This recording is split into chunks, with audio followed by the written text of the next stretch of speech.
નમસ્કાર દોસ્તો, classroom video લેક્ચરમાં તમારું સ્વાગત છે. મિત્રો, આપણે જે લેસન ભણીએ છીએ સ્ટ્રાઇક અગેન્સ્ટ વોર, એમાં આપણે અધૂરું જે લેસન છે ત્યાંથી આપણે આગળ વધીએ. તો will the workers walk into this trap? Trap એટલે ઝાડ. તો will the workers walk into this trap? પછી આગળ લેખિકા કહે છે કે શું કામદારો આ ઝાડમાં ફસાઈ જશે? આ વાક્ય સિમ્પલ ફ્યુચર ટેન્સમાં છે. વાક્યની શરૂઆતમાં વિલનો યુઝ કરવામાં આવ્યો. Will they be fooled again? શું will they be fooled again? શું તેઓને ફરી વખત મૂર્ખ બનાવવામાં આવશે? મિત્રો, આ વાક્ય simple future tense in passive voice. Simple future tense સાદા ભવિષ્યકાળનું પેસિવ વોઇસમાં આ વાક્ય છે. Will they be fooled again by them? એવી રીતે હોય, બાય ધેમનો ઉલ્લેખ કર્યો નથી. તો will they be fooled again? શું ફરી વખત તેમનો મૂર્ખ બનાવવામાં આવશે? I am afraid so. લેખક કહે છે કે તેનાથી, એ વાતથી હું તો ડરી ગઈ છું. The people have always been amiable. Amiable એટલે ઇઝીલી પરસ્વેડ, સહેલાઈથી સમજાવવું. તો the people have always been amiable to oratory, એટલે કોઈ ભાષણ ઓફ ધીસ સોર્ટ, એટલે આ પ્રકારનું. તો the people have always been amiable to oratory of this sort. લોકોને હંમેશા આ પ્રકારના ભાષણથી સહેલાઈથી સમજાવી શકાય છે. ધ વર્કર્સ નો they have no enemies except, એટલે કે સિવાય, their masters. અહીંયા પછી આગળ લેખિકા એ વાતનો પણ ઉલ્લેખ કરે છે. શું કહે છે? તો કે ધ વર્કર્સ નો, કામદારો જાણે છે, they have no enemies except their master, કે તેઓને એમના માસ્ટર સિવાય બીજા કોઈ દુશ્મનો નથી.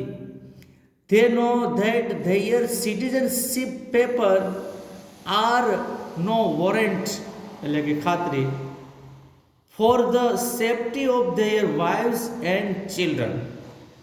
આગળ લેખિકા કહે છે કે they know એટલે કે તેઓ જાણે છે, આ લેબર, that કે their citizenship paper એટલે કે એમના જે દસ્તાવેજના, જે નાગરિકત્વના જે દસ્તાવેજ છે, are no warrant for the safety of their wives and children, એ એમની પત્નીઓ અને એમના બાળકોની સલામતી માટે કોઈ ખાતરી આપતા નથી. તેનો, તેઓ એ પણ જાણે છે, ધેટ કે ઓનેસ્ટ સ્વેટ એટલે કે પ્રામાણિકતાનો પરસેવો, પરસિસ્ટન્ટ ટોઇલ, ટોઇલ એટલે શ્રમ, સતત પરિશ્રમ, કામ, એન્ડ યર્સ ઓફ સ્ટ્રગલ, અને વર્ષોનો સંઘર્ષ, બ્રિંગ ધેમ નથિંગ વર્થ ફાઇટિંગ ફોર, કે યુદ્ધ સિવાય એમને બીજું કંઈ પણ આપ્યું નથી. ફરીથી સમજીએ. તેનો એટલે કે આ કામદારો છે, લેબર જે વર્ગ, એ જાણે છે, નો એટલે કે જાણે છે, ધેટ કે ઓનેસ્ટ સ્વેટ પ્રામાણિકતાનો પરસેવો, પરસિસ્ટન્ટ ટોઇલ એટલે કે સતત શ્રમ, એન્ડ યર્સ ઓફ સ્ટ્રગલ અને વર્ષોનો સંઘર્ષ, બ્રિંગ ધેમ નથિંગ વર્થ ફાઇટિંગ ફોર, કે યુદ્ધ સિવાય બીજું કોઈ એના માટે આપ્યું નથી.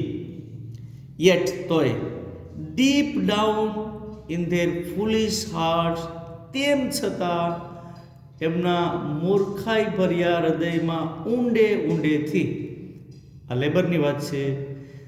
યેટ તોય, they down, yet deep down in their foolish heart, એમના મૂર્ખાઈ ભર્યા હૃદયમાં ઊંડે ઊંડેથી, તે બિલીવ, તેઓ માને છે, ધે એ કન્ટ્રી, કે તેઓનો આ એક દેશ છે. ઓહ બ્લાઇન્ડ વેનિટી ઓફ સ્લેવ, એટલે લેખિકા કહે છે અરે રે કે આ ગુલામોનું અંધ મિથ્યાભિમાન. વેનિટી એટલે મિથ્યાભિમાન.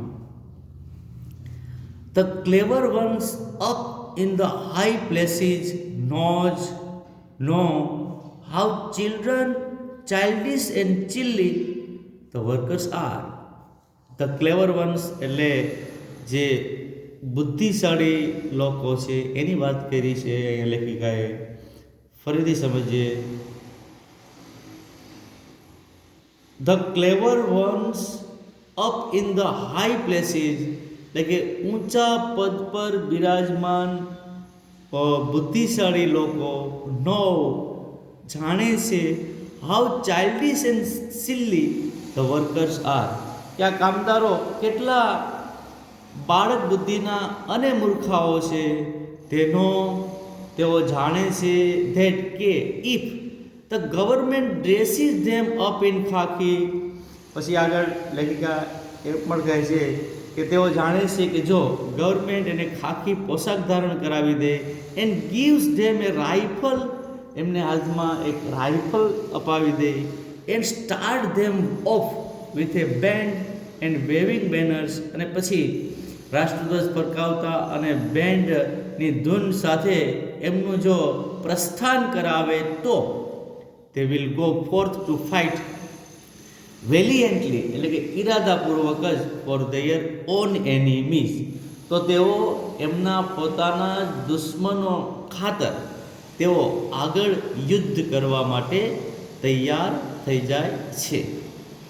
they are taught, આગળ લેખિકા કહે છે તેઓને એ પણ શીખવવામાં આવે છે that કે brave men die for their country's honor, કે બ્રેવ મેન એટલે કે જે